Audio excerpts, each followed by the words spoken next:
maybe let's just wait a few more minutes for people to come. Thank you very much, everyone, for coming here to this, the second panel of today's session. The second panel is, we are going to discuss the new cohesion policy of the EU in 2014-2020. So, from convergence to competitiveness for sustainable growth. That's the official title of our panel session, and we are going to have 6 panelists here, as you can see.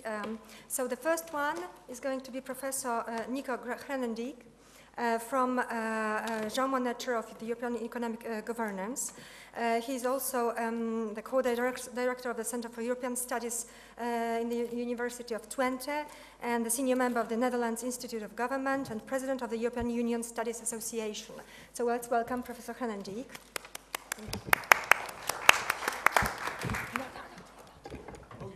Yes, I want to present everyone.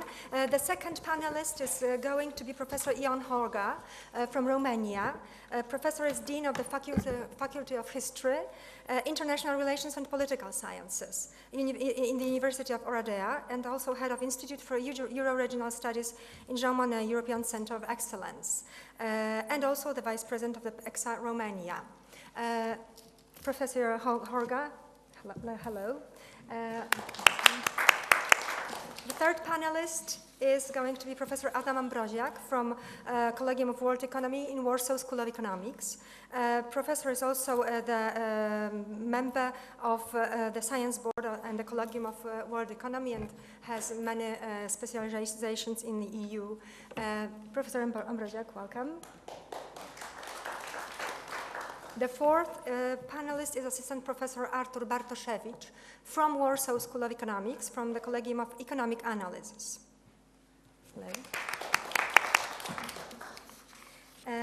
Mr. Marek Przeor is head of Smart Growth Sector in the Directorate General for Regional and Urban Policy in the European Commission. And last but not least is Ms. Anna Masłoń-Oracz. She is writing a PhD right now, working on her PhD in the Collegium of Social Economics in Warsaw School of Economics. And I'm sorry I didn't introduce myself. My name is Monika Krukowska. I'm also, I work in Warsaw School of Economics, and my friend here is Marta Dobrzycka. She also works in our Warsaw School of Economics in a Collegium of Social Economics. So now let's just give the floor to Professor Nico Grenendijk.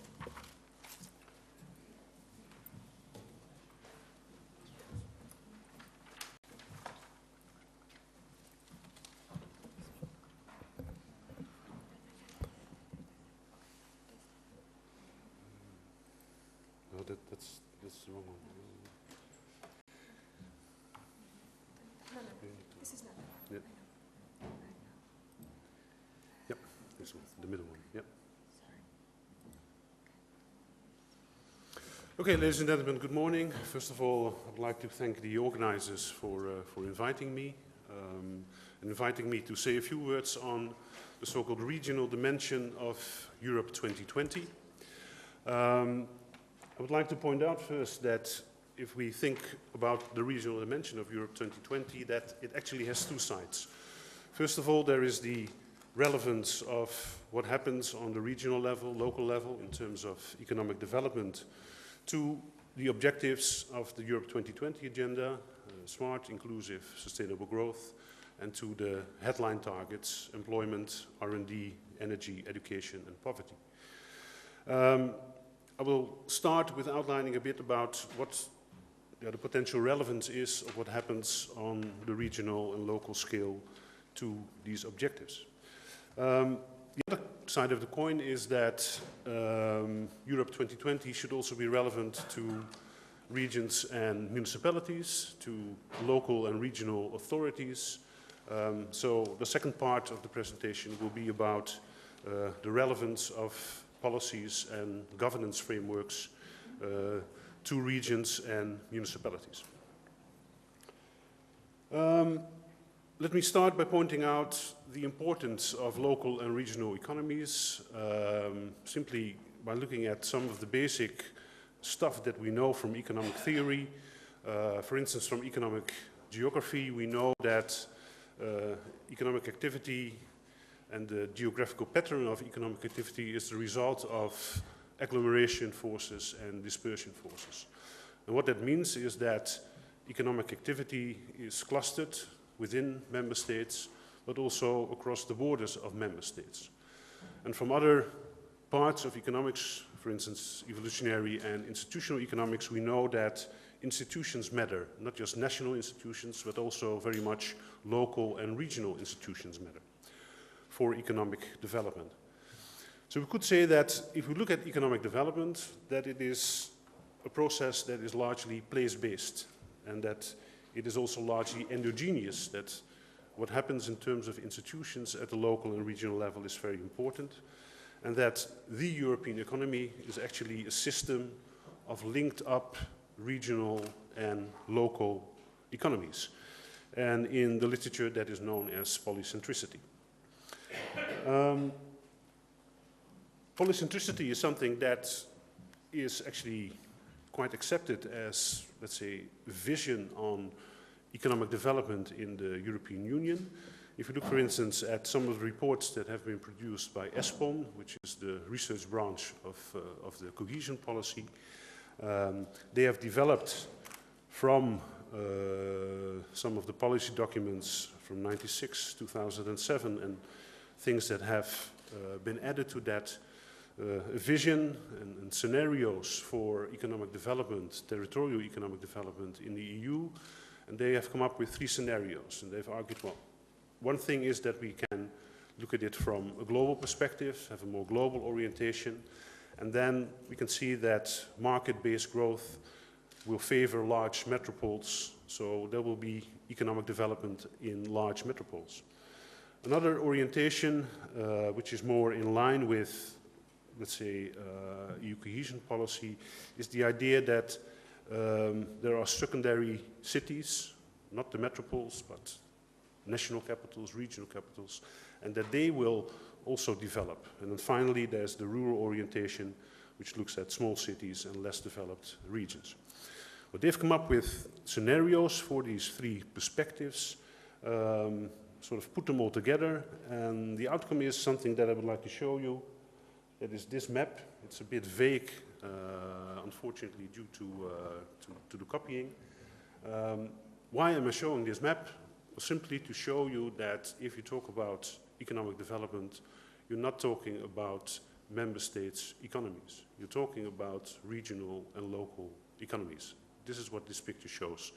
Here you can find the blue dots, which are the metropoles, the red dots, which are the secondary cities, and then, let's say, the layer beneath is the layer of smaller cities and urban development.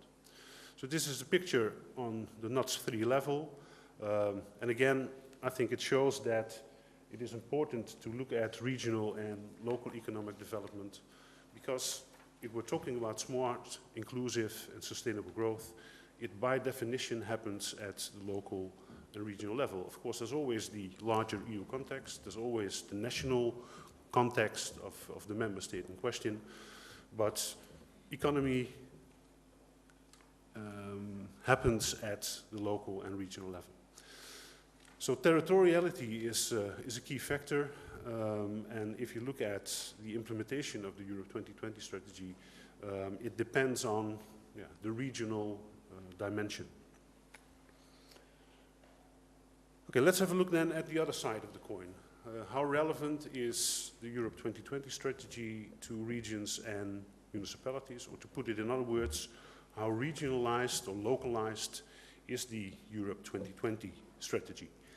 I would like to make a difference there between what is formulated in terms of policy principles and policy paradigms, and the actual policies and what happens actually with the governance of policies.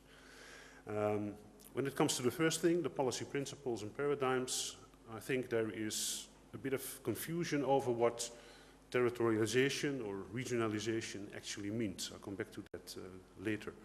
And if you look at the policies, governance in action, then you can see that there is a limited amount of regionalization. Okay, let's have a look at the policy principles and paradigms first. As became clear when I talked about the ESPON vision, let's say territoriality has been an issue for quite some time now, starting with the so-called European Spatial Development Perspective from '96, Territorial Agenda of 2007, Green Paper on Territorial Cohesion 2008, and then in the Lisbon Treaty we can find territorial cohesion as a third main objective next to economic and social cohesion. And this is also reflected in the EU Territorial Agenda of 2011 for 2020. So what we can see in terms of principles is that territoriality is acknowledged, but when you look a bit closer at what is written about territoriality, I think there is some sort of conflation of two objectives, which you can also find back in EU cohesion policy. On the one hand, there is this perspective of territorial cohesion, of finding a balanced, according to some, equal distribution of resources among EU regions, basically following, let's say, the original objective of cohesion policy, namely to reduce disparities. And on the other hand, territoriality is put forward as a key factor for economic development from the perspective of competitiveness. The idea that you have place-based smart specialization. So territoriality is interpreted when it comes to the policy paradigm, I think in two different ways, which are not the same and maybe could even be at odds with one another. Now, if you look at the policies and governance, then you will find that local and regional authorities, regions, municipalities contribute to Europe 2020 in three ways.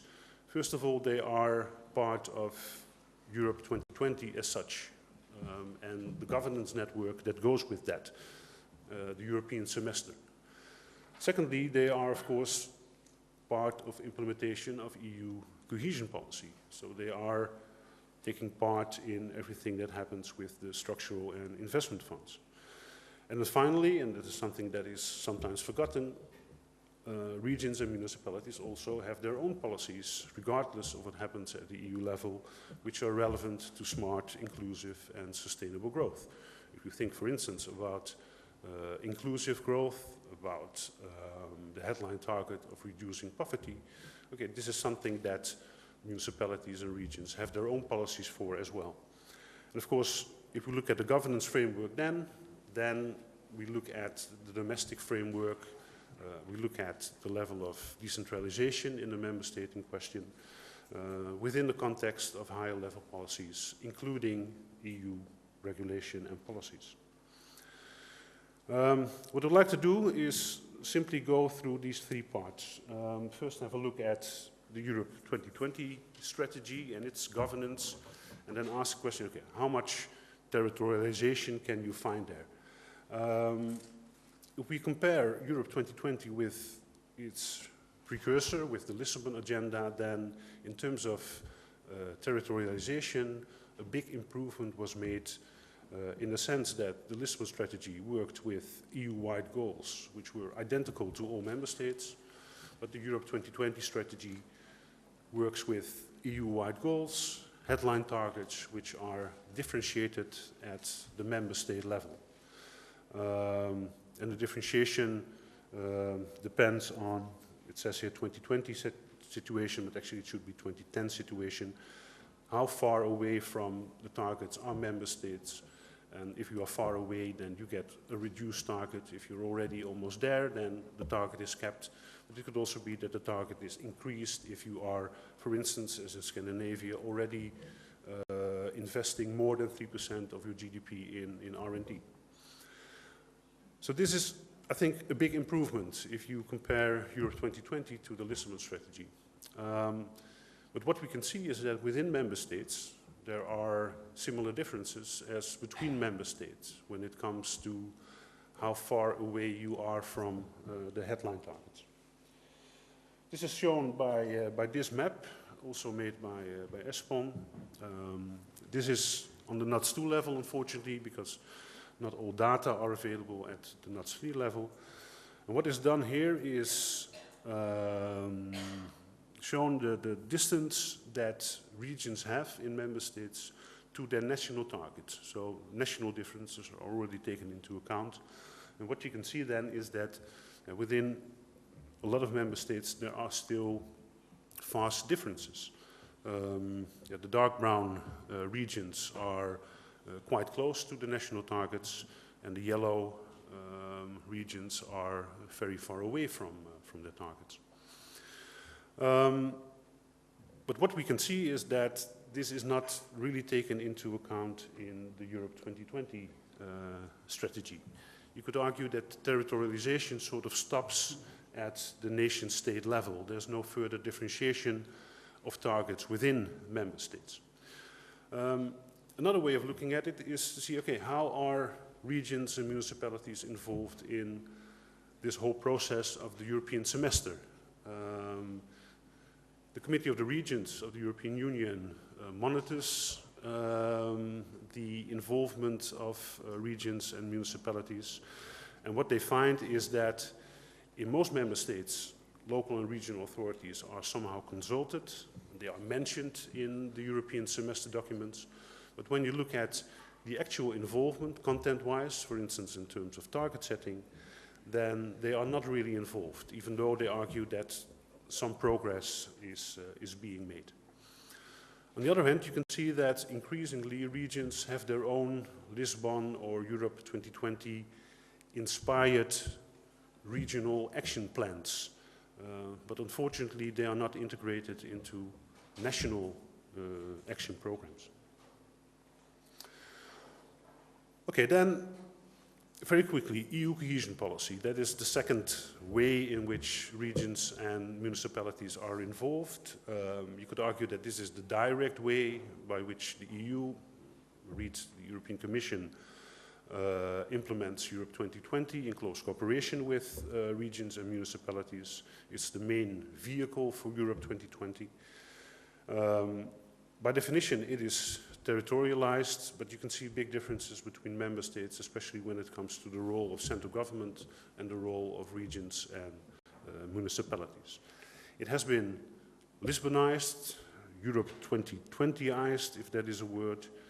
And what you can see is that if you look at the monitoring of the Committee of the Regions, that in this particular governance framework, the role of regions and municipalities is far larger. For instance, if you look at the role that they played in drawing up the partnership agreements. Of course, cohesion policy has its own issues. Too little concentration, it's too exogenous, administrative burden, governance asymmetries, imbalances, and the whole issue of accountability, and the fact that it is very much focused on the management of compliance rather than the management of performance. If you look at the recommendations that the Committee of the Regions has made in their midterm review of Europe 2020, then they argue that there should be regional targets set in Europe 2020, that there should be a code of conduct on multi-level governance, that the whole territorial dimension should be improved in the European semester process, and that the administrative capacity of local and regional authorities should be strengthened. Okay, then to finalize, of course, regions and municipalities also have their own policies. Apart from Europe 2020, apart from the EU cohesion policy, they are part of this multi-level governance setup, global level international organizations, EU, member states, and regions and municipalities. In principle, the idea is that what happens on the EU level is subsidiary to what happens at the regional and local level. What we can see is that, unfortunately, I would argue, regions and municipalities have low levels of autonomy in terms of the power to tax, the power to spend. If you look at the EU, you compare it to the OECD average, you can see that there is low tax autonomy, low expenditure autonomy. In some cases, some member states, regional policy is actually EU cohesion policy because there are, at least formally, no regions. So what we have in terms of the whole setup is a situation where the administrative units do not always match the regional development scales. Some rescaling has been done as a result of European integration or accession. Think about Spain, but also think about Poland. But what you can see increasingly is that all kinds of cooperation schemes arise where municipalities cooperate, regions cooperate within the borders of member states, but also across the borders of member states. And for those of you that are familiar with the multi-level governance literature, this is basically type 2 flexible single issue governance. So what is important is that we match administrative skills with, let's say, the real skills of economic development. But what is also required in terms of multi-level governance is what I would call enhanced subsidiarity. If we talk about the subsidiarity principle right now, we are mainly talking about the relationship between the EU and the member states. We're not talking about what happens within member states with regions and municipalities. And finally, I think it's important to have shared ownership of EU regulation. I think I'm through my time, yeah, so I will skip this and I will simply recap. I think that the economic case for the role of regions and cities is clear. What you can see is that this role is only partially reflected in the governance of the Europe 2020 strategy and in the European semester. You can see that EU cohesion policy still is the main vehicle for regionalization of Europe 2020. But there you have this problem of conflation of convergence objectives and competitiveness objectives. If we're thinking about, let's say, real multi-level governance in the European Union, then there are three things that we should do: reskill administrative units, use an enhanced two-step subsidiarity principle, and finally, make sure that we have increased ownership of policies and regulation by local and regional authorities. Thank you.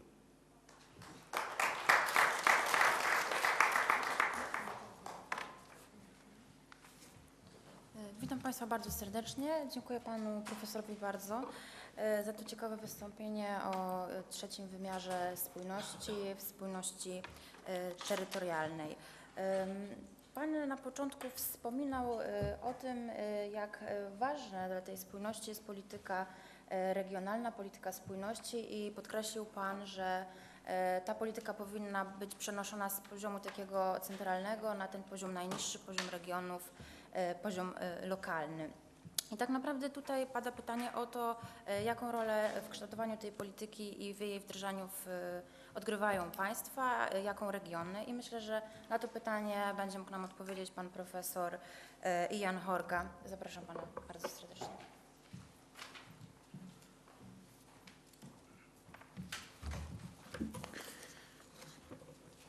Dear colleagues, participants to these meetings, very interesting meetings. I thank very much to organizers to invite me for all that they do for us to be here and to feeling well here. Congratulations. I start my presentation with a sentence that Mrs. Danuta Hübner said yesterday. New narration of Europe is the particularity of each generation. It's normal. Jean Monnet understands the Europe by his experience, by the present date from this time.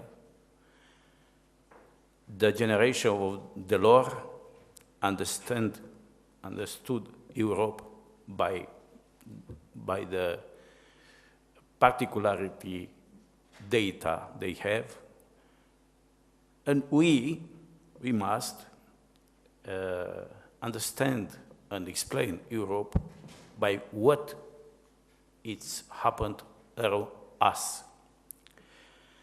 But I add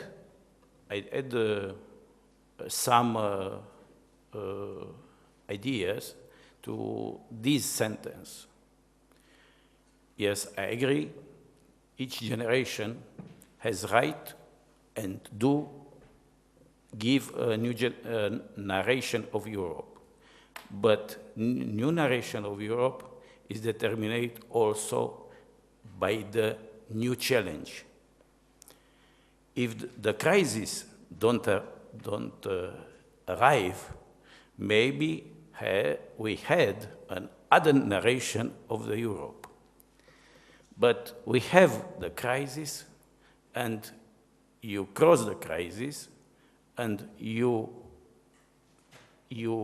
understand and you reflect Europe by the eyes of this, also by this challenge, not only by the eyes of our generations.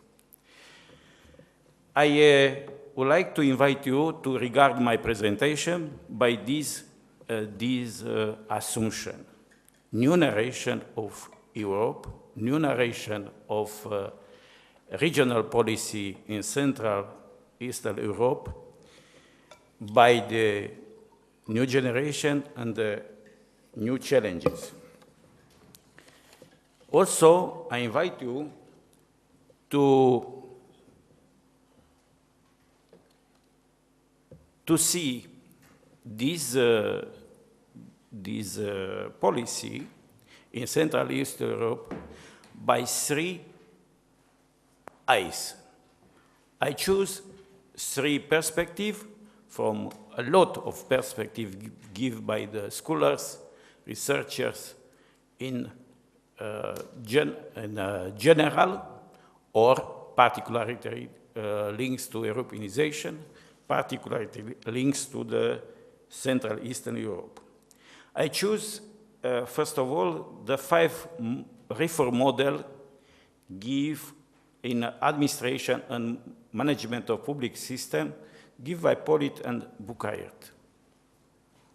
I don't read, you could read yourself, but I said in one of books from 2009, Bucayert said in Central Eastern Europe, all these 5 models were mixed. All these 5 models were mixed.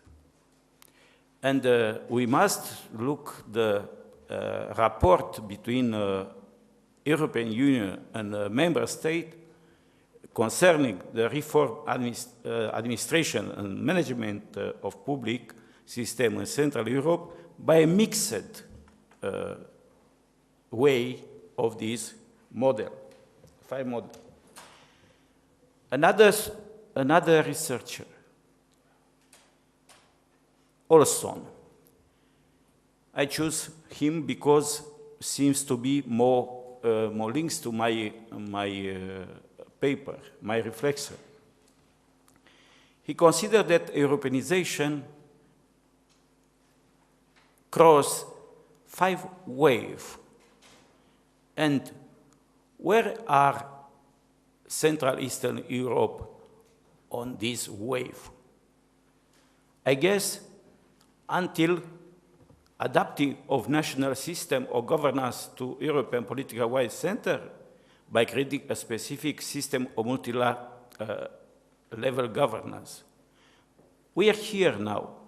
We don't cross to the D or C. Maybe you have yourself the comments, maybe we have crossed to D or C. Myself, I consider that we are on the middle.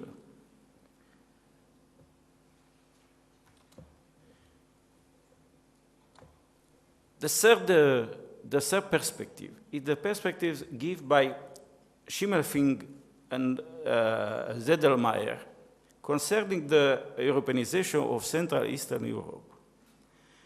And they considered that in this area was three waves of Europeanization. I guess in our case, in a regional policy, we just arrived to the until second wave. We don't arrive in situation when the country could develop this policy with a compulsory or coercive means. Exists some example positive in this area, like Poland, that we have explanation why Poland is more decentralization, regionalization, like Romania. When yesterday afternoon, a colleague from Polish Academy of Science explained that Poland had started the changes middle of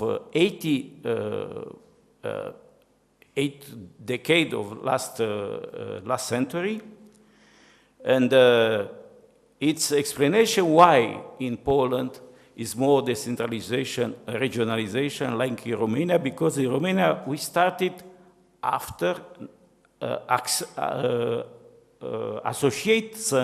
association agreements after 96, and a difference of 10 years, and that represent more. Which are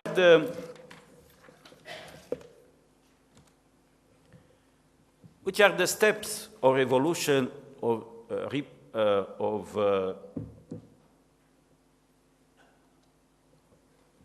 manifestation of the EU member state relation in the regional policy?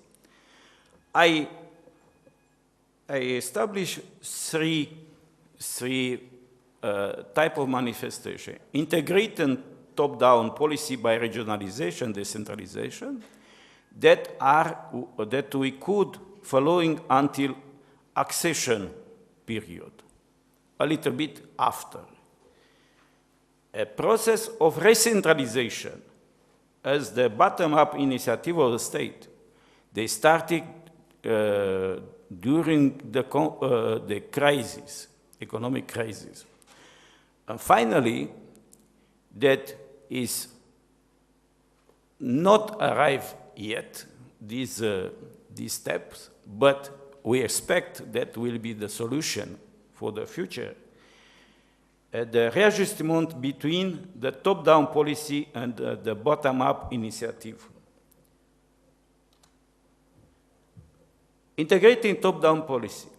If we analyze the annual progress report of Central Eastern European countries, we have the conclusion of this report that the evolution of decentralization and regionalization in this area has evolved from the procedural perspective to the functional perspective. But here, in different wave, different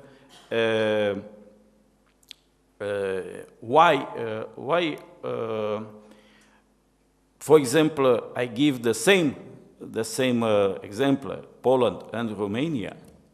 Poland arrived to have a functional regionalization, decentralization. Romania don't have.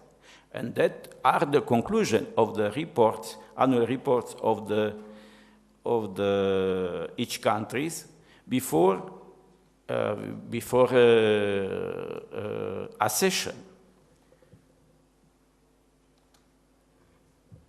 After after recession, but special during the crisis, we assist to the recentralization.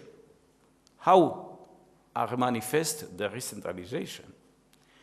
We have firstly the unfinished decentralization in some countries from Central Europe, or mimetic decentralization. Another perspective that give the help for the state to recentralize was the policy decision of the European institution to consolidate the capacity of absorption of community fund, because without functional region, with the decentralization institution, the process of implementing the European program must do. And in this case, European Commission must work with the state institution. And the state institution remained in place like the institution that implement the regional policy. But that was a good help for national authority to try to recentralize the small evolution of the region. And the third, the administrative coercion that developed within the economic crisis and the authoritarian trend framework that are visible in all Central Eastern European countries. Which are the perspectives? In my opinion, European Union and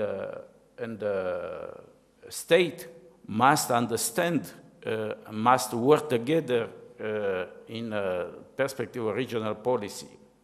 First of all, they are obligated by introduction of multi-level governance. The multi-level governance establish interaction among the EU, state, regional, local actors, are obligated by real democratization of a regional policy as to reach complementarity between European integration and demand of democracy consolidation. Third, restoring good intention and commitment from the period during the negotiation with the conditionality. Because the Central Eastern European countries need that different from different countries, still the conditionality from the European Union to improve in this case, regional policy. Conclusion.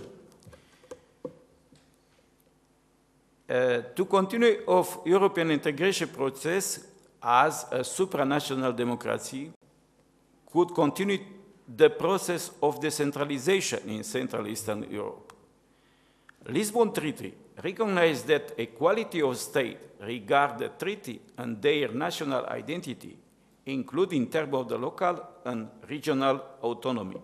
Finally, the economic crisis has also put the problem of territorial reform for greater decentralization. Dziękuję bardzo.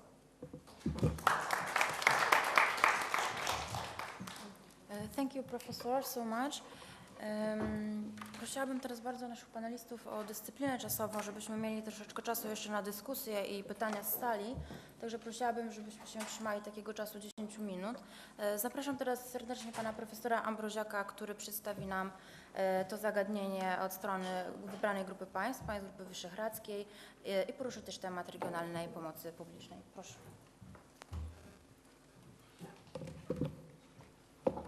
Ladies and gentlemen, it's really a pleasure for me to be in here. Thank you very much for this invitation.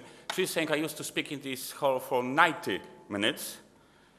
Yesterday, I thought about my presentation that I should stick to 19 minutes. Now I have a feeling that after this introduction, I have just 9 minutes. I will try to go, and I would like to speak to this. I will try to go through this topic and saying, first of all, why Visegrad Group countries? Because we're saying as we are looking as a foreign investors, and as we are looking at the map of the European Union, we just see a very big region. So she's saying we shouldn't, well, we compete with the Czech Republic, with Slovakia, and with Hungary, of course. But for many foreigners, these are just one pretty big region. Secondly, why I'm going to talk about regional state aid? Because I have a feeling that this is one of the most substantial instruments that we can, on the one hand, really destroy competition within the internal market, but on the other hand, we should expect that we should get some, let me say, positive influence on regional development. That's why I would like to go through these 4 points. First of all, just the notion of the regional state aid. After that, just impact on economic activities. I will try to show you how we could evaluate this regional state aid and which indexes we should take into consideration, and especially changes in these indexes. And after that, I will go through this, maybe not the whole process of convergence in terms of GDP per capita, but rather I would like to stick to the issue whether we are going in the same direction or rather we have just definitely a divergence within our groups, and some conclusions. As we are talking about regional state aid, here we have some maps. At the very beginning, just after our accession to the European Union, almost all, and I shouldn't add this because I'm going to look at our regions at the NUTS 2 level.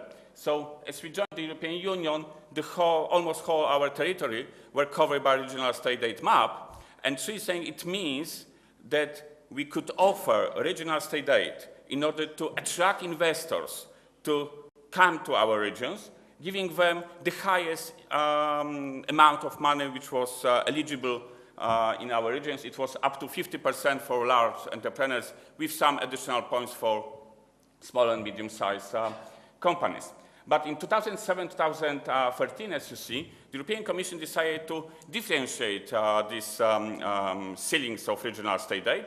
And as you see, these regions whose GDP per capita was the lowest, I mean below 45% of the EU average, in these regions we could offer state aid up to 50%.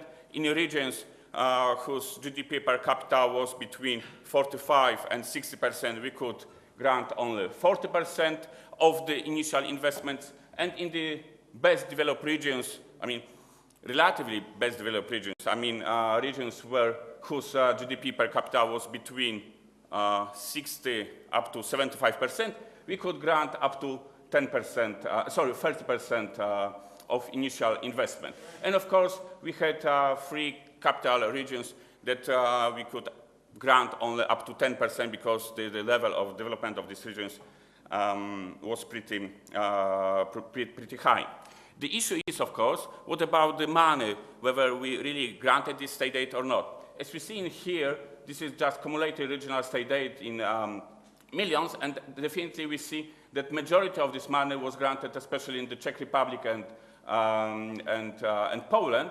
But as we compare this amount, this money, to our GDP, then we see that more or less, of course, more or less, all these 4 countries granted more or less the same amount of money in relation to the GDP. So let's look what has happened. And unfortunately, you could, as you look at this figure, you see just a kind of mass, and this is true.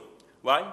Because as we are looking at, first of all, these blue dots, these are regions, the poorest regions that we could offer the highest ceiling on regional state aid. Orange regions, these are regions which are not so poor, they are just less developed. The GDP per capita was between 45 up to 60% of the EU average, and green, much better developed. This is between 60 and 75% of the EU GDP, and in here, yellow dots, the really best developed regions, mainly capital regions. So as we are looking here, just the concentration of economic operators, I mean, just this is the ratio of number operators to population. So as we see in here, the highest, the biggest change in concentration we could observe in the best developed regions, relatively the best, and she's in here in all Slovakian regions. But as you look in here, I mean, all these regions from Poland, from other countries, she's saying you don't see any substantial difference between them. So you can see that she's saying, intensity of regional state aid granted in these regions didn't matter. It was not so important, as you see, for investors, in which region they could get more money. As we look at productivity, we should also expect that as we granted more state aid to poorest regions, I mean to entrepreneurs located in the poorest regions, we should expect that this productivity should increase much more in these poorest regions in comparison to the best developed. Unfortunately, again here you see the biggest change in productivity we observed in the best developed regions, or in regions whose GDP per capita was between 60–75% of the EU average. The slowest and the smallest change in productivity was observed again in the poorest regions. So she's saying again, I could say that this regional state aid, which was granted to our regions at NUTS 2 level, was not so influential, was not so important to increase this productivity.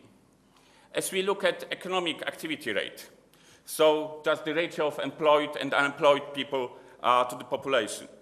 Here we see again that she is saying we have just a mass of different regions with different incentives, with many different ceilings of regional state aid. And again, it was not so, it's really hard to find whether is there any relation between the level of regional state aid, which was granted to entrepreneurs in these regions, in comparison to the situation with economic activity rate. Even here you can notice that some regions that we could grant really a lot of money, I mean this regional state aid intensity was the highest, we could observe even decrease in the economic activity rate. Employment, more or less, we're saying the same situation. Again, even the best outcomes, the best results was observed in regions which were not the poorest. We couldn't grant there a lot of state aid in comparison to the situation of regions that we could really grant more state aid. But we could then observe just decrease in employment rate in these regions. So completely different, opposite situation.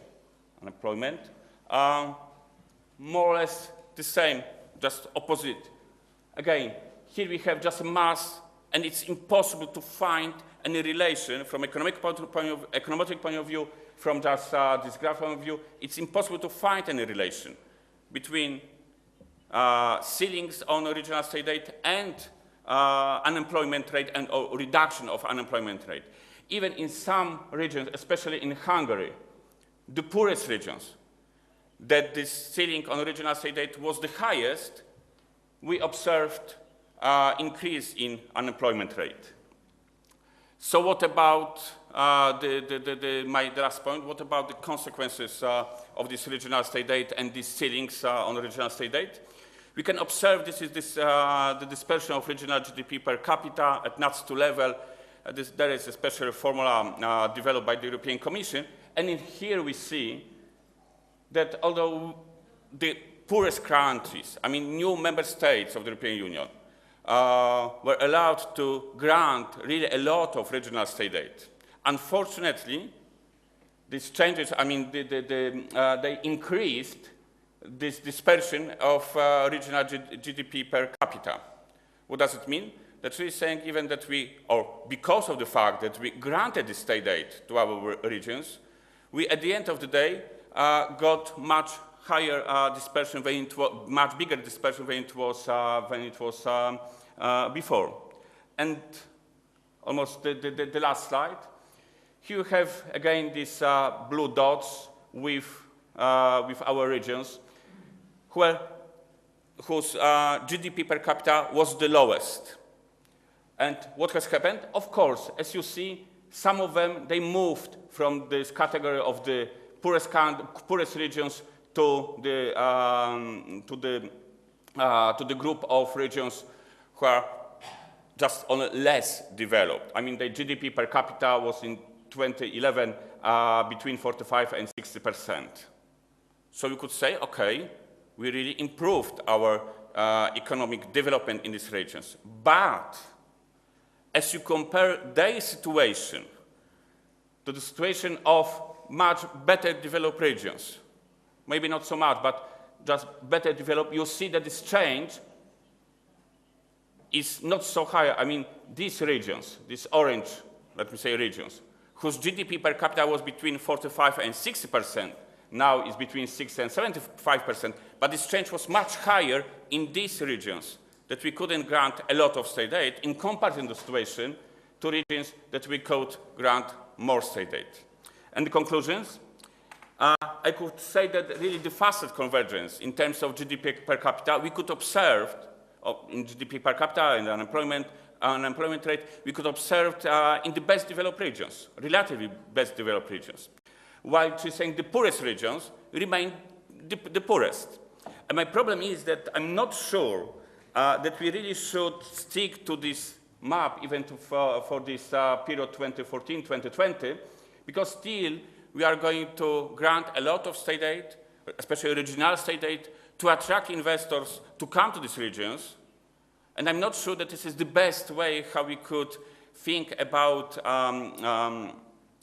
convergence of our regions to the European Union. I'm not sure that this is really the best aim, the best goal of cohesion policy which should be applied in Poland, because on the one hand, I see really distortion of competition, or possibility of distortion of competition. And the second point is that probably, I mean, on the basis of my research, I see rather divergence within the four countries, within our countries, but definitely not divergence, not convergence. I see 8 minutes and 30 seconds, so I can say right now, thank you very much, not so fast. Thank you very much. Dziękuję panie profesorze bardzo serdecznie.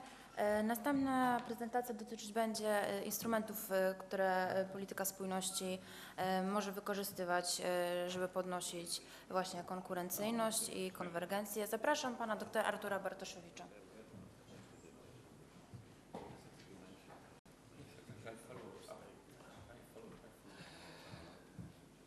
Dzień dobry, witam państwa bardzo serdecznie. Drodzy państwo, jeżeli spojrzymy na tematykę nowych instrumentów polityki spójności w celu poprawy rozwoju regionalnego, to wydaje się, że najistotniejszy w tym zakresie jest próba przeanalizowania tego wszystkiego, co się działo przez kolejne perspektywy, jeszcze poczynając od 1989 roku, czyli ta pierwsza perspektywa czteroletnia, a kończąc na tym, co odbywa się w wymiarze planowania perspektywy 2014-2020. Polityka spójności jest polityką, która podlega bardzo intensywnym zmianom. Tak naprawdę największa waga polityki, która została ułożona w kolejnych latach, zaistniała w 1988 roku reformą Delorsa i od niej tak naprawdę zaczynamy liczyć rzeczywiste oddziaływanie polityki spójności, jeżeli uznamy, że ta wartość objawia się rzeczywistą alokacją środków, które są generowane ze strony budżetu Unii Europejskiej. Oczywiście to jest takie dosyć mylne zobrazowanie, bo jeżeli weźmiemy sobie 30% budżetu Unii Europejskiej, czyli największy udział, nawet wyższy niż alokacja wspólnej polityki rolnej, to jest to mechanizm, który by decydował o skali oddziaływania, ale jeżeli weźmiemy pod uwagę podstawowy parametr, który decyduje o alokacji środków, czyli wartość zobowiązań państw członkowskich mieszczących się w poziomie 1% produktu krajowego brutto tych państw, no to pokazuje to, że oddziaływanie polityk wspólnotowych na rzeczywisty rozwój, a tym samym rozwój regionalny jest niezwykle ograniczony.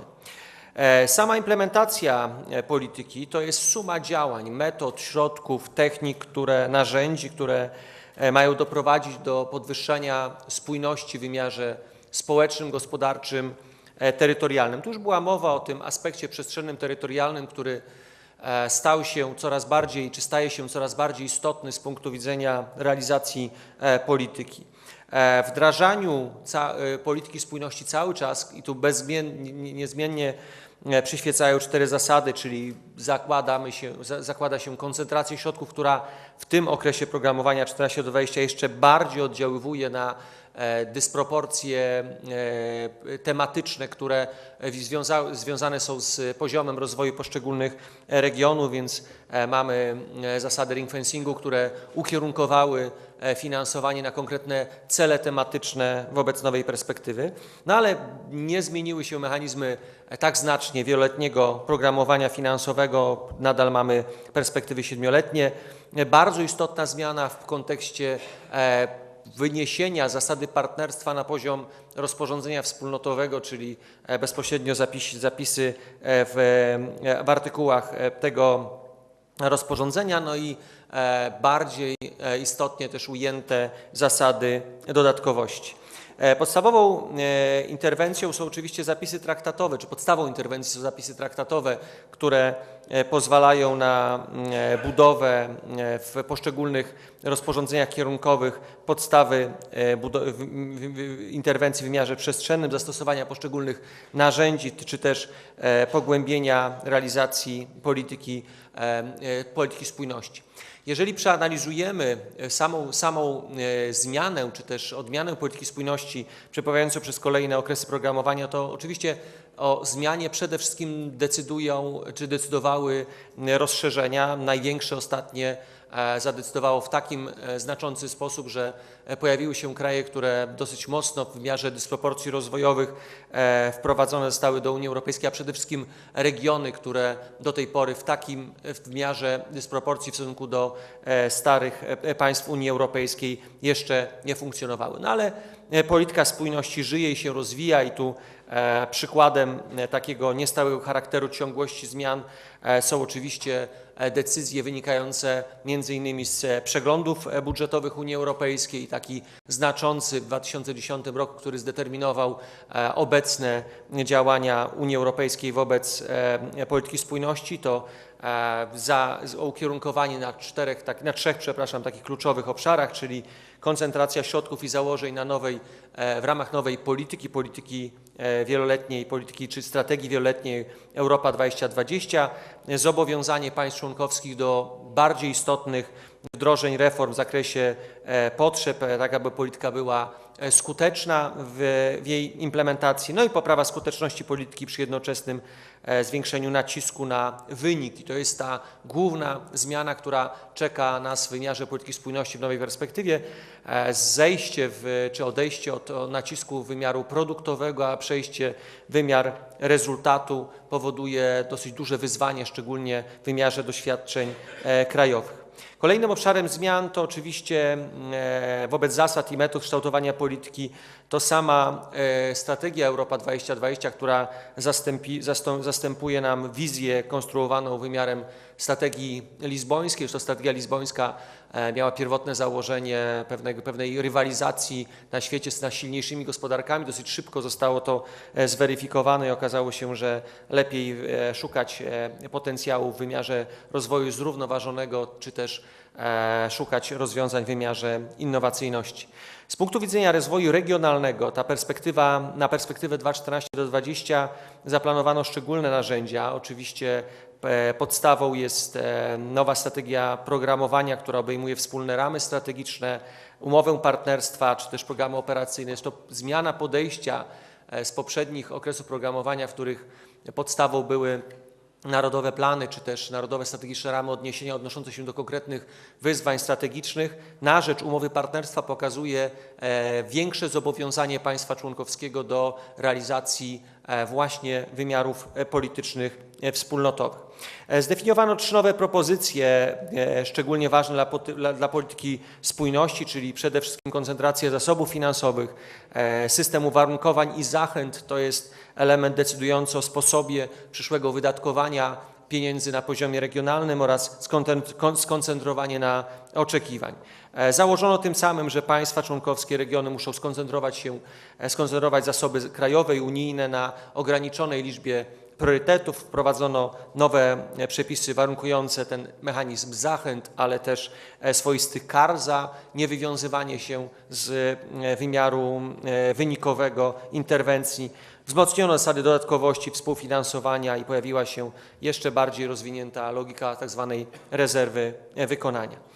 To, co jest istotne z punktu widzenia zmiany w ramach polityki spójności, jest wprowadzenie 3. wymiaru systemu programowania, czyli tego wymiaru terytorialnego, co skutkować ma wymaganiem, aby nowe programy obejmowały również ten cel i cel wymiaru terytorialnego przede wszystkim oddziaływuje nam na wymiar polityki regionalnej. Duża zmiana, duża istotna zmiana to jest integracja wszelkich polityk w ramach rozporządzeń definiujących wspólne zasady działania i Europejskiego Funduszu Rozwoju Regionalnego, Funduszu Spójności czy też Funduszu Społecznego, ale również prowadzenie do tej wspólnej integracji funduszy rolnych czy rybackich, co oczywiście pokazuje pewien kierunek myślenia już nie tylko samymi instrumentami, ale wynikami oddziaływania poszczególnych instrumentów.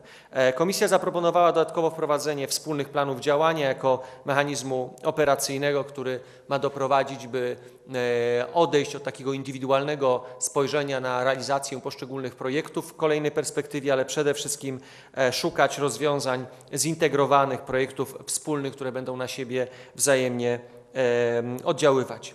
Założono również uproszczenie na perspektywę 2014-2020, czyli kwestie związane z modyfikacją systemu zarządzania, przede wszystkim obciążeń administracyjnych, dyscyplina finansowa, czy też modyfikacja systemu kontroli. Przeniesiono odpowiedzialność w ramach decyzji poprzez proces desygnacji na poziom krajowy, więc cała struktura odpowiedzialności i za nią odpowiada instytucja zarządzająca na poziomie państwa członkowskiego, czyli w większym sposób następuje zwiększenie odpowiedzialności poziomu regionalnego podporządkowania pod wymogi państwa członkowskiego. Nowe cele, zakres celów się zmniejszył, 2 nowe cele w stosunku do poprzedniego okresu 3 celi, nowe instrumenty na poziomie Unii Europejskiej, czyli zarówno instrument łączący Europę, jak i instrument żywności dla potrzebujących, pokazuje też inny sposób zaangażowania Europy czy Komisji Europejskiej na poziomie centralnym. To, co jest główną zmianą, czy też głównym wyzwaniem z punktu widzenia samej polityki regionalnej na poziomie krajowym, to pojawienie się całkowicie nowych instrumentów, m.in. zintegrowane inwestycje terytorialne, do których Polska przygotowuje się, umieszczając tak zwane obszary funkcjonalne w celu realizacji wspólnych przedsięwzięć. Z tym mamy dosyć znaczny problem z uwagi na niezrozumienie w regionach rzeczywistej roli obszaru funkcjonalnego i raczej traktowania ZIT-u jako kolejnego obszaru roszczeniowego dla zaspokojenia własnych potrzeb. Dodatkowo pojawienie się rozwiązań w postaci lokalnych grup działań czy wspólnych planów działań, no i szeregu projektów szczególnych, które do tej pory w takiej skali nie były realizowane, poczynając od projektów w wymiarze projektów partnerskich po projekty hybrydowe, czy też projekty zintegrowane lub rozwiązania o charakterze pewnego mechanizmu grantowego, czyli wielopoziomowa interwencja, która będzie mogła być realizowana bezpośrednio na poziomie regionalnym. To, co na zakończenie należy podkreślić, to to, że my jesteśmy w trakcie tworzenia tych rozwiązań i nawet jeżeli wytyczne czy też rozporządzenia wspólnotowe wskazują pewien potencjał do zmiany polityki wobec regionów, czy też kształtowania nowych instrumentów, to prace trwają i ostateczny kształt tych rozwiązań zostanie jeszcze wytworzony poprzez dostosowanie się m.in. to, o czym była mowa przed chwilą, do nowych wymagań związanych ze stosowaniem zasad pomocy publicznej, czyli reforma, która równolegle od 2012 roku idzie w kierunku modernizacji tych przepisów, może spowodować, że wiele chcieństw w wymiarze instrumentów może być utrudnionych w implementacji z uwagi właśnie na dodatkowe zmiany wynikające z pojawienia się nowej optyki, nowych spojrzeń w pozostałych politykach wspólnotowych. Dziękuję bardzo serdecznie.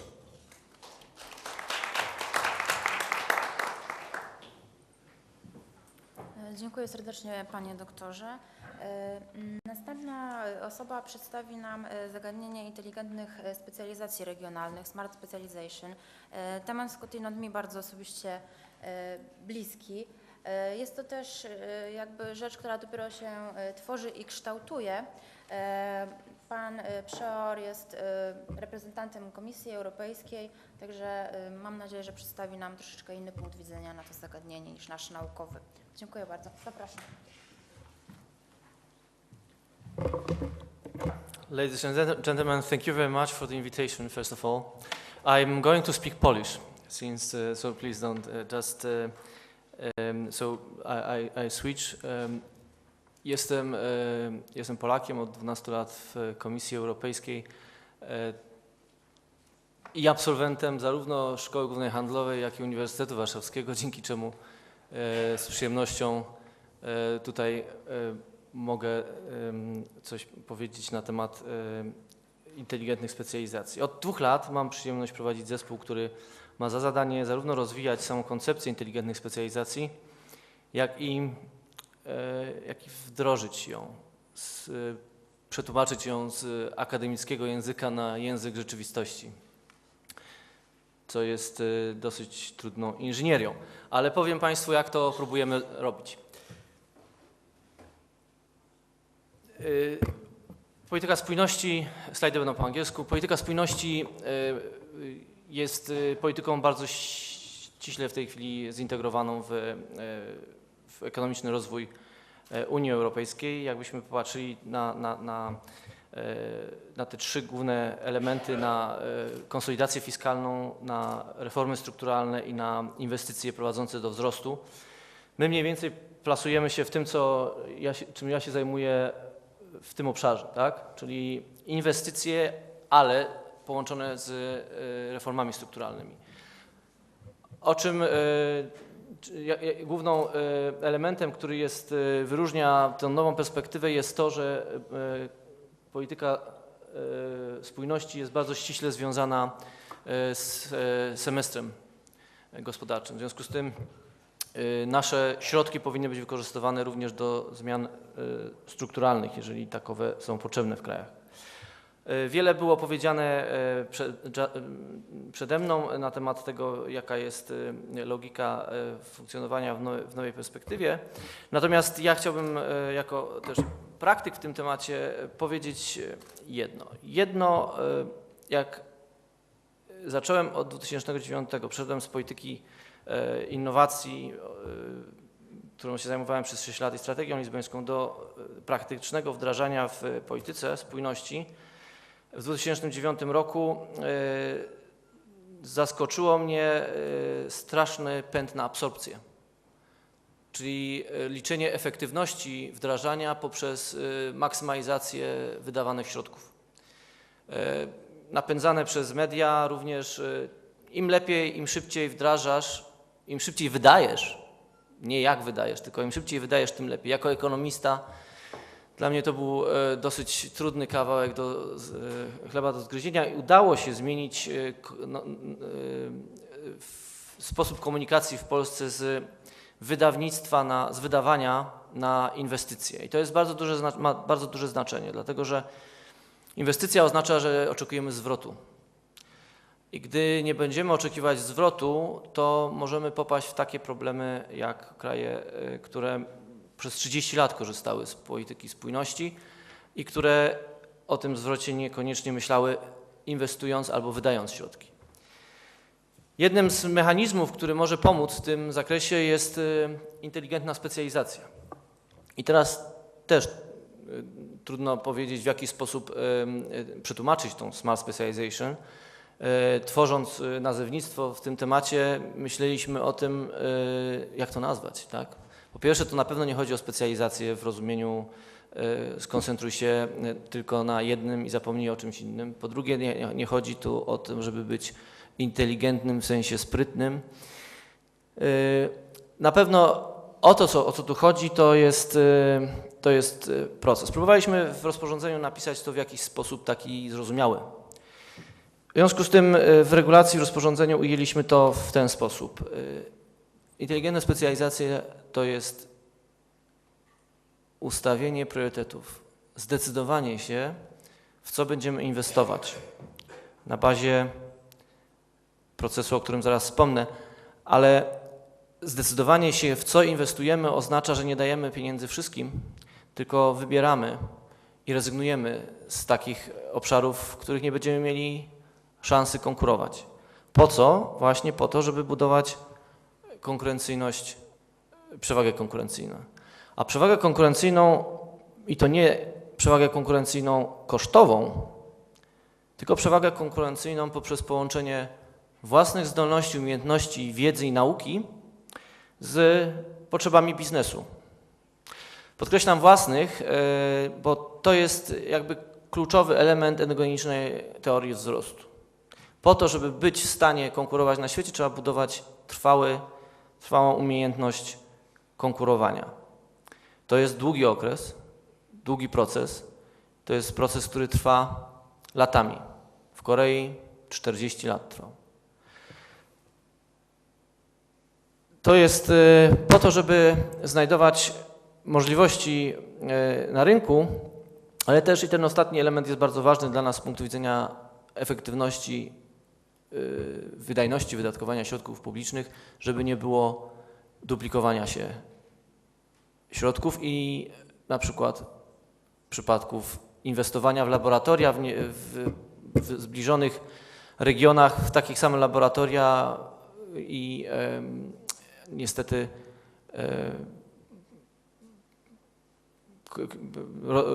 co powoduje brak koncentracji. Teraz najważniejszy element i to jest tym, czym inteligentna specjalizacja jest naprawdę. To nie jest dokument, to nie jest papier, to nie jest rozwiązanie, to nie jest praca naukowa, to nie jest doradztwo konsultingowe. To jest proces. Proces, który my nazywamy procesem przedsiębiorczego odkrywania. I to jest największym wyzwaniem całej tej inteligentnej specjalizacji, żeby ten proces zarządzania zmianą umieć przeprowadzić. I możemy pisać tysiące papierów akademickich, deliberacji, ale tak jak powiedział jeden francuski dyplomata amerykańskiemu dyplomacie w czasie negocjacji, to nie będzie działać, to może działać, to nie będzie działać w teorii, ale może działać tylko w praktyce. I tak samo z tym jest. Inteligentne specjalizacje mogą tylko działać w praktyce. To jest ciągły proces, niekończący się poprzez napisanie dokumentu i osiągnięcie warunkowości, tylko to jest ciągły proces interakcji między naukowcami a przedsiębiorstwami. I teraz wydawałoby się to takie oczywiste, że biznes powinien współpracować z nauką. Szanowni Państwo, 2 lata prowadzę negocjacje w tym temacie. Mam przegląd całej Europy. Powiem, że to jest duży problem, niezależnie od tego, jak bardzo kraj długo korzysta z pieniędzy unijnych. Są kraje, które poprzez pieniądze unijne zupełnie uzależniły swoje systemy naukowe i tylko i wyłącznie istnieją całe pokolenie wychowane na pieniądzach unijnych i prowadzeniu badań naukowych z pieniędzy unijnych. To nie jest do końca to, o co chodzi w inteligentnych specjalizacjach i nie jest to zdrowe. Dlatego inteligentne specjalizacje kładą szczególny nacisk na zaangażowanie biznesu. Na zaangażowanie biznesu w tworzenie polityk i tworzenie wizji, w jaki sposób pieniądze publiczne powinny być wydatkowane. Ale żeby to zrobić, to trzeba nowoczesnych metod zarządzania, również administracją publiczną i dlatego trzeba nowoczesnej administracji publicznej, która potrafi, umie i jest adekwatnie przygotowana do tego, żeby czytać to, co biznes potrzebuje i czytać to, co naukowcy są w stanie temu biznesowi dostarczyć. To są nowe sposoby przeprowadzania takich interakcji, to są metody partycypacyjne, to jest przywództwo, to są interakcje bezpośrednie administracji ze światem biznesu i ze światem nauki. I teraz jest jeszcze czwarty element, który się okazał bardzo ambitny, wbrew pozorom, niesamowicie ambitny. To jest tak zwana, teraz mówimy o poczwórnej helisie tutaj. Włączenie społeczeństwa obywatelskiego do tworzenia tych polityk. I przykład tutaj jest bardzo prosty. Wczoraj mieliśmy reprezentanta, jak zauważyłem w agendzie, wiceprzewodniczącego Polskiego Stowarzyszenia Osób Starszych, nazwijmy, tak? Bardzo prosto można sobie wyobrazić. Proszę? Bardzo prosto sobie można wyobrazić, że takie stowarzyszenie jest zaangażowane jeżeli mamy na przykład meble i Uniwersytet Plastyczny, który robi wzornictwo przemysłowe razem do współpracy w przygotowaniu mebli dla tych ludzi, tak? To jest wciąż element, który jest ogromnie ambitny, a te rzeczy, o których mówię, to są rzeczy standardowe w biznesie od kilku co najmniej lat. To jest zarządzanie innowacjami ze względu na potrzebę klienta, tak? Tutaj zarządzanie innowacjami ze względu na potrzebę społeczeństwa. Jeszcze długa droga do tego, bo ten proces to jest zarządzanie zmianą tak naprawdę w całej Europie, żeby go przeprowadzać i ten element nawet jest wyzwaniem dla krajów, gdzie mają bardzo dobrze rozwinięty system innowacji, dla krajów skandynawskich nawet. W tej chwili będziemy pracować z nimi bardzo szczegółowo nad wykorzystaniem mechanizmów participatory leadership, tak? Mechanizmów przywództwa partycypacyjnego do definiowania celów. W niektórych krajach musimy ciągle walczyć, czy budować to, gdzie też od kultury zależy, jak się relacje między biznesem a nauką kształtują. Dla anegdoty powiem, że jeden z krajów przy negocjacjach powiedział, oni muszą mieć pieniądze z Unii Europejskiej, żeby zapłacić przedsiębiorcy, żeby zechciał rozmawiać z naukowcem. To są rzeczy dla Skandynawów z kolei, jak rozmawiałem, w ogóle nie do pomyślenia, oni nawet o tym nie przyjdzie im do głowy, żeby... W związku z tym sposób i sukces tego i podejście nasze musi być bardzo związane z kontekstem regionalnym i z kulturowym, w którym to wdrażamy. Żeby to zrobić, przygotowaliśmy taki przewodnik, w którym krok po kroku próbowaliśmy wyjaśnić w sposób prosty, w jaki sposób to można robić. I tak de facto poprzez ten proces, metodykę, którą w całej Europie żeśmy spróbowali nie tyle narzucić, co zachęcić do tego, żeby tak przeprowadzać. De facto chodzi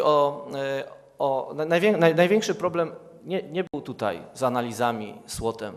Każdy region de facto przygotował piękne analizy z wspaniałymi naukowcami, konsultantami i nie wiadomo kim, pokazując, jakie są silne i mocne strony. To nawet najsłabiej rozwinięty region przygotował wspaniale razem z Bankiem Światowym cudowny dokument, papier. Ale ja wiedziałem, jak żeśmy negocjowali, że z tego nic nie będzie, bo to nie ma, administracja nie rozumie w ogóle tego, co tam jest w tym papierze napisane. A ci, którzy przygotowywali ten dokument, w ogóle nie będą zaangażowani w implementację. W związku z tym pracujemy teraz z tymi regionami nad tym, żeby wdrażać proces inteligentnych specjalizacji, żeby prowadzić grupy robocze jak my nazywamy, smart laby, grupy fokusowe z przedsiębiorstwami i naukowcami, żeby pobudzić te interakcje między naukowcami i przedsiębiorcami, żeby być w stanie wypracować wspólną wizję, ustalić priorytety i jakie instrumenty są potrzebne do tego, żeby osiągnąć. A największy problem się okazał z monitoringiem, bo tak naprawdę się okazuje, że nikt nie chce patrzeć, czy to, co zaplanował, jest dobrze realizowane. Co jest standardem, tak, w biznesie, bo jeżeli tego nie robisz, to bankrutujesz. Jeżeli nie monitorujesz swoich rynków, nie monitorujesz, gdzie są twoi klienci, bankrutujesz. To jest moment, to jest element, nad którym ciągle bardzo silnie pracujemy. I teraz chciałbym jeszcze, bo czasami mi się zdarza słuchać polskich ekspertów, którzy się wypowiadają na ten temat. Jest brak zrozumienia koncepcji, bo część z nich myśli, że to jest polityka sektorowa, że to jest wspieranie sektorów. Wspieramy produkcję mebli, wspieramy tekstylia. Nie, to nie jest absolutnie, to jest stara polityka przemysłowa, do której nie ma powrotu. Interdyscyplinarność, cross-sektorowość to jest to, o czym my mówimy. To jest rozumiane w sposób dynamiczny, których żadne analizy i statystyczne dane nie są w stanie określić, ponieważ jest w dynamice gospodarczej coś takiego, czego nie jest w stanie szybko wychwycić żadne biuro statystyczne, ani analizy ekonomiczne. Przedsiębiorcy, mając bezpośredni kontakt zarówno ze swoimi zaopatrzeniowcami, zarówno ze swoimi klientami, prowadząc bezpośrednie procesy logistyczne, wiedzą dokładnie, co w danym momencie jest im potrzebne. I teraz całą sztuką jest, żeby tą wiedzę administracja publiczna była w stanie wychwycić razem z naukowcami, żeby wiedzieć, w którym kierunku i jakie prowadzić badania naukowe. To jest przykład jednej ze specjalizacji, która jest specjalizacją szkocką. To są zaawansowane systemy produkcyjne dla aplikacji w produkcji, w wytwarzaniu energii w trudnych warunkach. Tam generalnie chodzi o farmy wiatrowe na oceanie, tak? I do tego sobie możecie Państwo wyobrazić, to potrzeba znajomość zaawansowanych technologii, zaawansowanych materiałów, mikroelektroniki. To są specjaliści, zarówno naukowcy, jak i przedsiębiorcy z tych wszystkich regionów. Oni prowadzili grupy robocze. Potem wyszło im, że to jest ta specjalizacja, gdzie mają duży potencjał zarówno naukowy, jak i przedsiębiorczy. Dzięki temu teraz, i zaraz przejdę do jakby następnego kroku, próbujemy budować łańcuch wartości na poziomie europejskim. Generalnie cały ten proces ma służyć modernizacji, transformacji i dywersyfikacji, ale i też wykorzystywać nowe odkrycia. Przykłady Państwo możecie znaleźć w tej książce. To jest książka Dominika Foreya, który razem z nami współpracuje o inteligentnych specjalizacjach. Nie będę teraz, bo nie mam czasu, rzeczywiście 10 minut na cały ten temat to jest niebywale mało. Ale to, co zamierzamy zrobić teraz, wyobrażamy sobie, mamy inteligentne specjalizacje w regionach rozwinięte i teraz próbujemy ich połączyć w łańcuchach wartości. Opracowujemy teraz metodykę, sposób razem z tak zwaną grupą Vanguard, która jest na przykład w tamtym temacie ze Szkotami, żeby wykorzystać, wyeksploatować wewnętrzny rynek na pewno europejski. To są w tej chwili główne domeny i oczywiście w każdej z tych domen są nisze. Energia, zdrowie, ICT, w każdej z tych domen są nisze. Będziemy budować łańcuchy wartości z tymi przedsiębiorstwami, naukowcami z tych regionów, którzy są zainteresowani. I teraz to, co w tej chwili może konkluzję z tego, co się dzieje. Na pewno jednym sukcesem jest, że mamy wspólną metodologię i stworzyła się wspólnota ludzi zainteresowanych innowacjami w administracji publicznej w regionach, którzy mówią tym samym językiem, którzy używają tej samej nomenklatury, którzy się wymieniają doświadczeniami, którzy próbują pomagać sobie nawzajem. To spowodowało też swego rodzaju odnowienie kultury planowania w regionach, które już w ogóle nie miały zamiaru dobrze planować, ponieważ przygotowywałyby papier i wysłały Brukseli. To są lepsze programy operacyjnie przygotowane. To jest w niektórych regionach zmiana paradygmatu rozwoju ekonomicznego z czysto egzogenicznego do endogenicznego. No i w końcu mamy bazę do budowania sieci. To, co jest największym wyzwaniem, to zapewnić, żeby ten proces trwał, żeby się nie skończył tym, że ktoś przygotował dokument, został warunek przyjęty, żeby ten proces, i to jest to, co my będziemy cały czas robić, to nie kończymy na tym, na przygotowaniu strategii, ale na jej implementacji, to jest największe wyzwanie teraz. Mechanizmy implementacji, metody partycypacyjne, mechanizm metod nauczenie administracji, animacji, spotkań, interakcji między biznesem a nauką. Wiecie Państwo, jakie to trudne jest?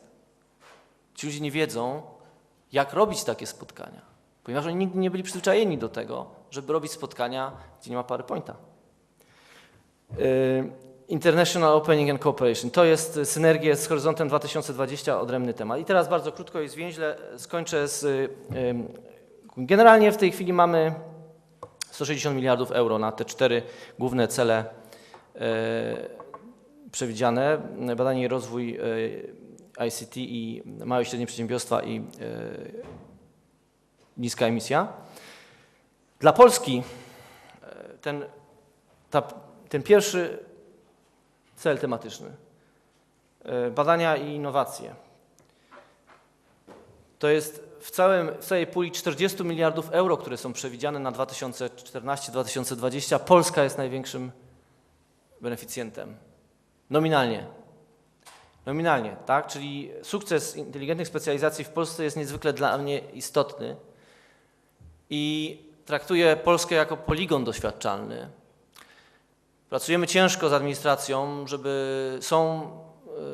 są jakieś efekty, ale to ciągle nie jest to, ale idziemy do przodu. Od 2005 roku mam doświadczenie z administracją w tym temacie. Są postępy, to już nie jest to, co w 2005 żeśmy rozmawiali, ale droga jest jeszcze daleka i teraz zaraz powiem, już będę kończył, to jest Innovation Scoreboard. Spotkałem się z naukowcami, którzy krytykują ten scoreboard, którzy się w Polsce koncentrują na wskaźnikach tego scoreboardu. Ja bym się nie koncentrował na wskaźnikach tego scoreboardu, ja bym się koncentrował na tym, że Polska w świecie to jest informacja, message, który idzie na cały świat. Niezależnie od tego, czy komuś się podoba, czy nie. Polska jest postrzegana jako kraj nieinnowacyjny, jako kraj, który nie ma systemu i ekoinnowacji. To oczywiście się zmienia wraz z funduszami unijnymi, ale to jest długi czas. I teraz prawda jest taka, że kraje, które najbardziej potrzebują tego innowacji, są też krajami, które mają największy problem, żeby te innowacje umieć wdrożyć. Kraje liderzy w Unii Europejskiej, Skandynawowie i Niemcy prowadzą doskonale tą politykę inteligentnych specjalizacji, nie nazywając tego inteligentnymi specjalizacjami. To są po prostu w kulturze administracji i biznesu. Ja bym chciał przykład Danii. Dania ma, już będę kończył, Dania ma w legislacji wpisane fora wzrostu, że muszą to robić co roku priorytety ustawiać z nimi. To jest w legislacji, żeby naukowcy pracowali z biznesem.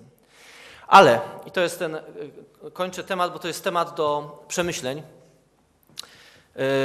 ten paradoks regionalnych innowacji. Kraje, które najbardziej potrzebują w strukturze inwestycji, je najmniej inwestują. I teraz, jeżeli weźmiemy w całości środków Europejskiego Funduszu Rozwoju Regionalnego, Holandia, Luksemburg, Dania i Finlandia najwięcej właśnie przeznaczają na te innowacje.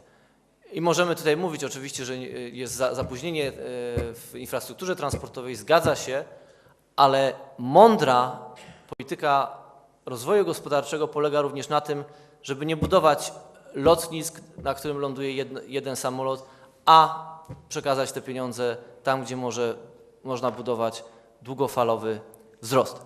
Dziękuję Państwu bardzo. Myślę, że ten temat stanowczo zasługuje na uwagę nie tylko na 10 minut, ale na konferencję Szkoły Głównej Handlowej z Uniwersytetem Warszawskim, Ministerstwem Rozwoju Regionalnego, Ministerstwem Gospodarki, Ministerstwem Nauki oraz regionami w sposób, metodą partycypacyjną. I bardzo bym zachęcał, żeby Szkoła Główna Handlowa do czegoś takiego doprowadziła. Dziękuję.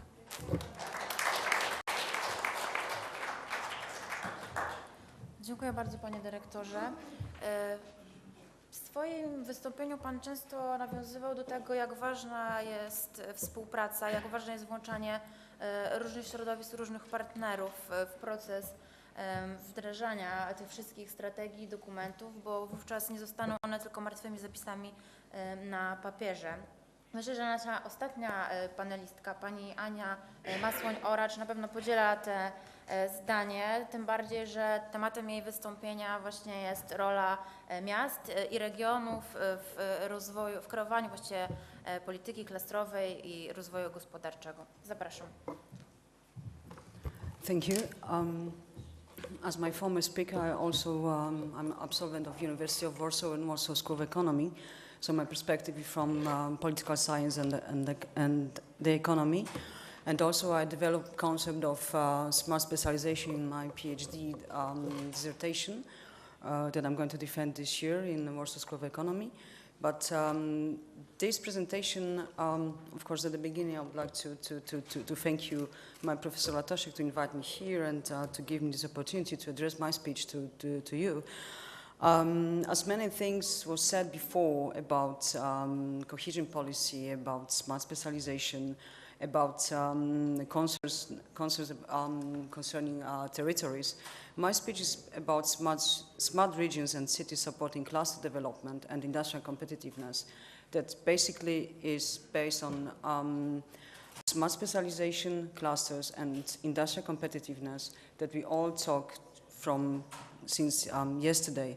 And also I would like to draw in attention on the perspective one of the African countries, from East Africa countries, that basically without knowing and without naming, as my former speaker said, like Scandinavian countries, their policy, regional policy right now is based on mapping clusters that basically is a part of smart specialization.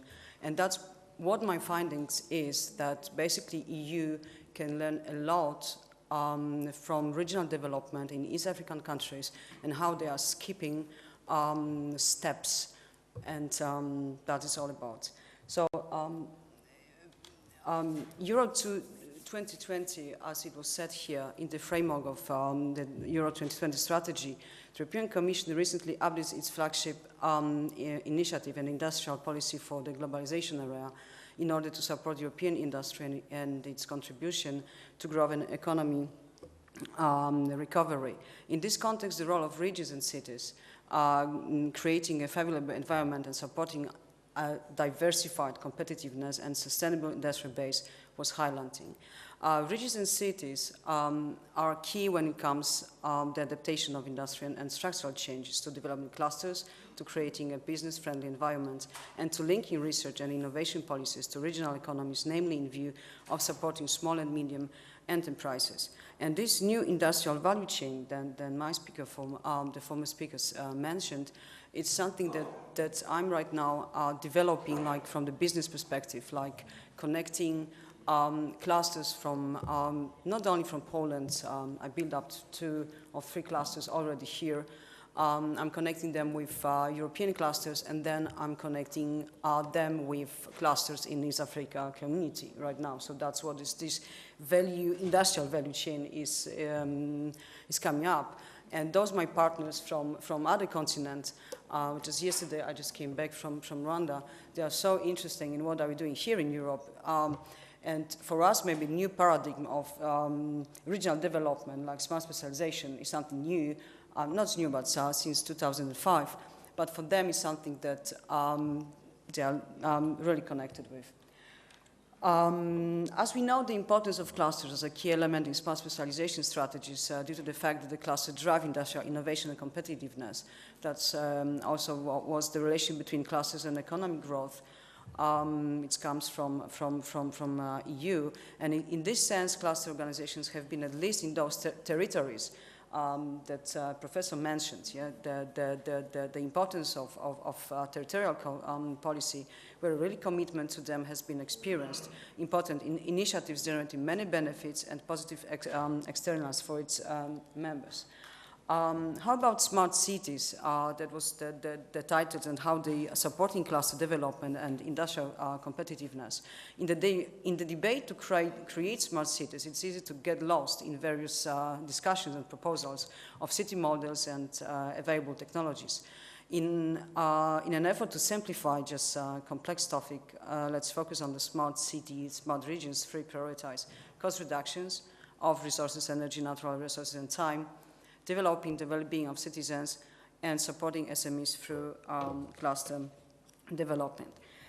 These three priorities are to be achieved in a difficult environment of the really increasing global population with limited resources available. Achieving the desired results are even more important due to the social constraints that may endanger the security of all people if resources and well-being of the people aren't being looked after. And what is the social implication directly endangers economic progress? From two perspectives that I'm looking into, many EU studies on global economy inequality published within the last decades explain in depth the danger of future ignoring this simple fact. What is important concerning the smart cities and how can they be developed? Their solutions may single-handedly decide about the future of the global state of economy affairs as smart cities. Cities around the world, as it said in the Power of Cities McKinsey Global Institute report, by 2025, the 600 biggest cities in the world are projected to account for 60% of global GDP. So in these terms, we need to really focus more on the smart specialization and how can we develop these policies. Cities play a crucial role in transition towards a knowledge-based economy, which is occurring in many places, and not least in Europe, as I said before, especially what I'm seeing right now in East African community. What is, from the other perspective concerning smart cities, really important? They are widely positively accepted, but this is achieved by integrating three elements: access to data, intelligent tools to connect knowledge, and people to drive changes. As the former speaker said, the people are the key element of understanding how they can basically implement the policies, and not only developing on ICT, and cross-sectoral cluster enable the active commitment in developing this three sector mentioned. What can be the benefits and challenges of cluster within smart cities?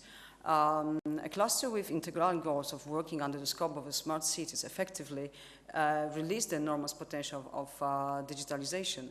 Starting with these technological challenges, most of the solutions which are needed in the smart cities have already been developed.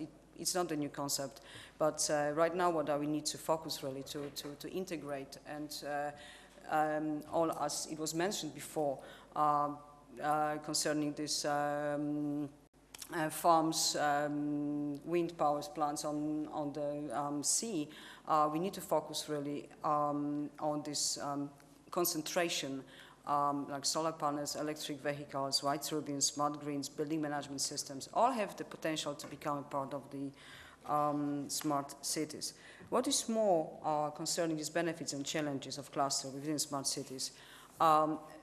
There is a challenge, of course, this because the three parts of technology needs to be integrated into a system, enabling the technology to gather data, enabling the technology to communicate, and making the technology multi-functional. Of course, what is really needs to be put into to mind, it's of course impossible to link all the devices of the city together overnight, and the process must be regarded as a step-by-step development. We cannot put this communicative, physical and digital all together. But what I'm seeing right now in East African country that mentioned Rwanda, okay, I will skip why you need Africa, but I will put it more. What are they doing in Rwanda right now? Cluster within smart city, Kigali, smart city thinking. They are absolutely scoping their steps, and they're trying to integrate all these three areas that I was mentioned, this communicative, physical, digital, into one policy. They also have their own policy. This is like the scope of view how Kigali and Rwanda looks like. The capital Kigali, there's only 1.3 million people. The total population 12. So it's really small country, but it's really well developed. It's absolutely the growing country in East Africa, even in whole Africa, sub-Saharan Africa countries. And what is really important that second most competitive economy in sub-Saharan Africa, according to Bank is of Doing Business Index.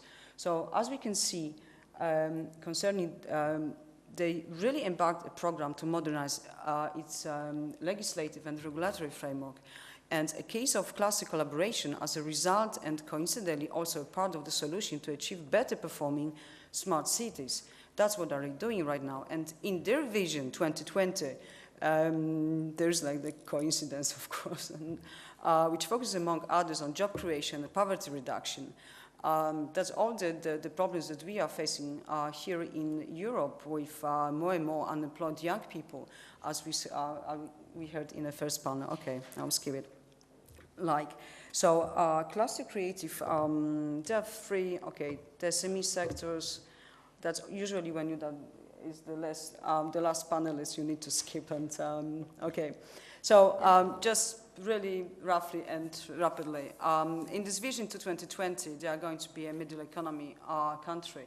As you can see from in terms of GDP or in terms of changing the structural shift of the economy, the aims are quite impressive, from agriculture from 34 to 25 of GDP. In industry is going to be enhanced on 60 to 20%, and services 50 to 55%. What is really important, I will skip it that, smart regions, what are they doing right now? They are mapping clusters within their country, and upon that, without naming that it's smart specialization, they are doing exactly what are we doing here in Europe. Of course, they've got their own methodology, so more or less it looks like in smart specialization, how we can use clusters to map it. Out of this framework, they're really concentrating right now on the 4 clusters, ICT clusters. They're going to put in all technology in the 4G LTE network, and it's really works there. Many people here in Poland saying, wow, it's not a safe country, and I'm saying, Jesus, ICT and the 4G LTE network, it's not like even here in Poland. ICT parks, look at the millions that they are going to invest in absolutely these clusters. Another one is energy cluster. That's the pictures from how it looks there right now. Of course, they are going to get this 70% access to electricity. That's a target in 2 years' time, and I'm sure that we're going to manage. About the investments, because we don't have time, I won't go through. It's really deeply. Another one, agriculture clusters. They also want to match, and especially I'm connecting them with clusters here in Poland, concerning this agriculture, and another one, manufacturing clusters, because of to get this percentage, as I said before. So just to conclude, what concerning the smart cities, it's not just characterized by a smart infrastructure system, however, it's above all a smart community of people, and that's in this regard, the challenges consist of breaking down the silos of knowledge through cross-sectoral collaboration. And that's, there's a link to YouTube how Rwanda looks like, but we don't have time right now, so I will send you after. Okay, thank you so much.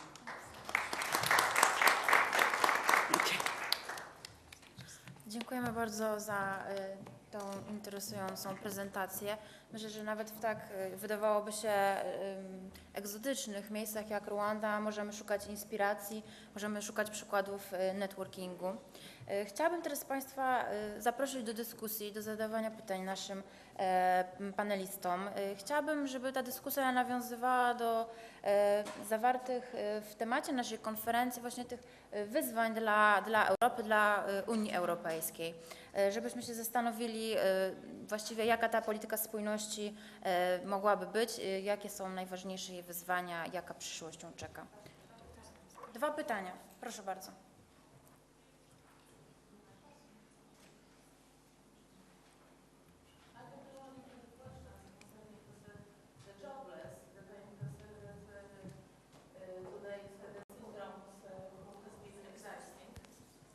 The jobless has been existing in the situations in the European Committee in the highest position from side depreciations, the meaning of the jobs after ending the studies, obtaining the diploma. These syndromes has been rising also that today is a public debt being charged as the next generations, which had been confirming that policy conducted by European committees today using the credit, the numbers, and today's the most important the charging of the situations of the jobless. The jobless who has been buying is the Poland, meaning the 40% of the absolvent haven't been owning the working place and the possibilities to lead the credit of their mortgages or to being the fleet of the Bardzo marriage. przepraszam Panią, prosimy o pytania, dobrze, bo my naprawdę już lunch jest i kończymy konferencję. Gdyby Pani była uprzejma zadać pytanie, subject bardzo hadn't been being przepraszam. that underlined by the lecturers that I have been speaking of this event after the crisis in the world the situations without reserves existing the European committees to covering and the turbulences, there will be the possibilities of the postulators to create these reserves in the United States, fit reserves existing. That is today's the beginning that spreading your sustainable development being today that and the subject of this debate has been causing during the now municipal controls, Thank you the very regionals, the relations from side to the 44 the banks, capitals, banks in the Polish hands that has no possibilities to controlling international capitals. The banking commissions who has been existing in Poland. That is, I have been indicating and the most important today this prospect. It is my question. But it has been existing introduced by European Parliament the Tobino taxations to developing the emerging markets to the features. What will be these calculations and the dividing for the emerging markets to boosting these countries and to improving the depreciations of the jobs by the eliminating the jobless in the youngest people's sphere? One more question, sorry. And a very short one. Tak, będziemy mogli kontynuować dyskusję, myślę, już podczas lunchu. Ostatnie pytanie. Aleksandra Szczerba-Zawada. Ja mam pytanie w języku polskim, je zadam do pana dyrektora Marka Przora, właściwie prośbę chyba o rozwianie moich wątpliwości, że ta koncepcja, ten mechanizm przez pana przedstawiony skądinąd słuszny i przeze mnie popierany w polskim wydaniu nie doprowadzi do dewaluacji jeszcze większej nauk społecznych. Tak? I które i tak są traktowane jako mało wartościowe. Gdyby Pan mógł się odnieść do tej mojej uwagi. Dziękuję. Wręcz przeciwnie. Wręcz przeciwnie, dlatego że jakby Pani wzięła na przykład metody partycypacyjne, tak? Bez nauk społecznych się nie obejdzie. Tylko że tu trzeba tak naprawdę cutting edge approach. I tu jest wyzwanie między innymi dla Szkoły Głównej Handlowej, żeby nauczyć zarządzać, nauczyć planowania, procesowania, budowania strategii, biznesplanów. Ogromna rola. Pytanie, czy ona jest dobrze robiona, a nie czy ona ma być robiona, tylko ona musi być robiona. Dziękuję serdecznie za dyskusję i zapraszamy na lunch.